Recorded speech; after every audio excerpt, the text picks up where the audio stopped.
सदात बुखारिया बरसगीर हज़रत जलालुद्दीन हैदर सुर्खपोश रहमतुल्लाहि तआला अलैह, आपकी कुनियत अबू अहमद भी है, अबुल बरक़ात भी है, और बाज़ किताबों के अंदर इन्हें सदात बुखारिया का बाबा आदम भी कहते हैं कि पाक व हिंद के अंदर और ख़ासकर मज़ीद रियासतों के अंदर जो बुखारी सादात हैं पिछले 800 साल से, वो इन्हीं बुज़ुर्गों की औलाद में से हैं। इनकी नस्ल जो ना वो इतनी फैली तबलीग इस्लाम के लिए, मसाई इस्लाम के लिए, दीन की खिदमत के लिए मुबल्लिगीन इनके खुलफा पाक व हिंद के अंदर फैले।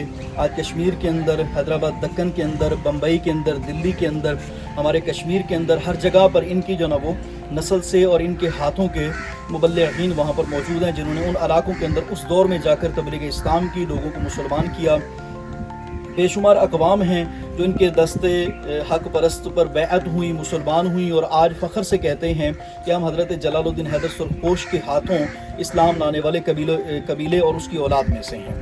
तो बहरहाल अभी हम मंजर दिखाते हैं। दाएँ बाएँ का मंजर आपने देखा, उस शरीफ का पहला और कदीमी कब्रिस्तान, बल्कि दूसरा, पहला तो वही हज़रत सफ़ीउद्दीन हक़ानी गाज़रूनी वाला, ये दूसरा कब्रिस्तान है जो ऊंचा है और ज़मीन से तकरीबन 30-40 फुट ऊंचा है।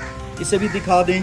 बीच में थोड़ी गुज़रगाह भी बन गई जो कि बिल्कुल दुरुस्त नहीं है, उसे ख्याल करना चाहिए। आप ये थोड़ा ऊपर से मंजर दिखा दें। ये दरख्त भी तकरीबन 400-500 साल पुराने हैं, और कब्रिस्तानों का ये हुस्न होता है कि इसके अंदर इस तरह के बरगद के और बोहड़ के, पीलू के, इस तरह के पीपल के दरख्त जो है वो पैदा हो जाते हैं। इनकी मोटाई देखें दरख्तों की, ये 40-50 सीढ़ियाँ हैं, और अभी हम ऊपर जा रहे हैं। अभी हम दरमियान में खड़े हैं सीढ़ियों पे। बल्कि ये नशे भी दिखा दीजिए बेटा। हाँ। कि हम इस वक्त कितनी हम वो नीचे बागात हैं और ये हम कितना ऊंचा अभी जा रहे हैं।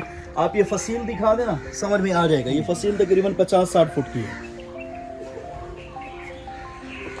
जी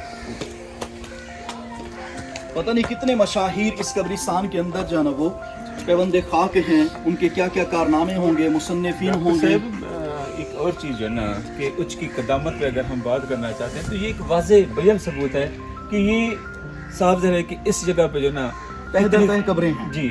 और हो सकता है कि शहर जो थे, जो हमारी सराइकी ज़बान में कहते हैं ठेड़ कहते हैं, ठेड़, तो ये ठेड़ जो थे पता नहीं कितनी दफ़ा ये जो ना ये शहर आबाद होते रहे, कितनी दफ़ा उजड़ते रहे।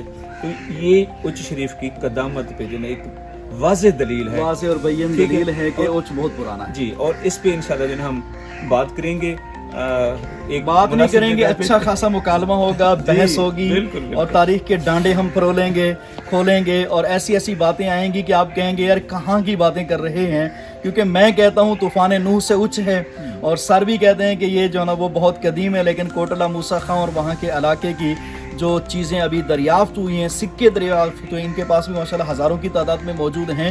इनकी बात भी रद्द नहीं है, लेकिन मेरी बात में भी वज़न है। और ये देखिए कि और ये अगर हमारा इख्तलाफ भी है लेकिन फिर भी कितनी मोहब्बत है। ये तो भाई अपने इल्म से, दलाइल से, सबूत के साथ अपनी तहकीक को सामने रखो, ठीक है ना। इंशाल्लाह देखने सुनने वाले जो ना वो, हालांकि हमारा पिछले 2 साल से तकरीबन हमारे ग्रुप के अंदर भी यही चल रहा है कि उच्च कदीम है या कोटला मूसा खां। आज हम ये तय कर ही देंगे इंशाल्लाह।